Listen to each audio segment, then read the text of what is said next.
নির্বাচনের আগের দিন বেড়াতে যাই যে একটা ঝামেলার মধ্যে পড়লাম। নির্বাচনের দিন যখন বাইরে আসতেছি তখন কোনো গাড়ি পাইতেছি না, কারণ যত রিক্সা এবং অটো আছে সবগুলো কন্ট্রাক্টে চলে গেছে। নির্বাচনের দিন ওরা শুধু ভোটারকে আনা না করবে। অবশেষে একটা গাড়ি পেয়ে গেলাম। যাই হোক, চলছে ত্রয়োদশ জাতীয় সংসদ নির্বাচন। আমাদের দক্ষিণ চাঁদপুর সরকারি প্রাথমিক বিদ্যালয় মাঠে ভোট গ্রহণ চলছে।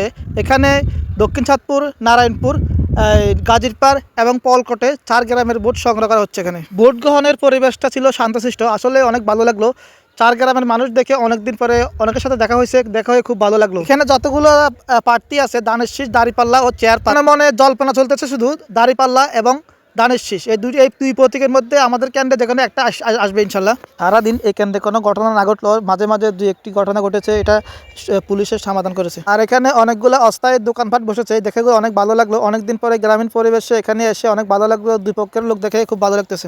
আমাদের দক্ষিণ চাঁদপুর কেন্দ্রে শান্তশিষ্টভাবে ভোট গ্রহণ চলতেছে এবং সবাই অপেক্ষমান আছে একটি ফলাফলের অপেক্ষায়। আপনাদের কার কার অঞ্চলে কেমন হচ্ছে ভোট অবশ্যই জানাবেন।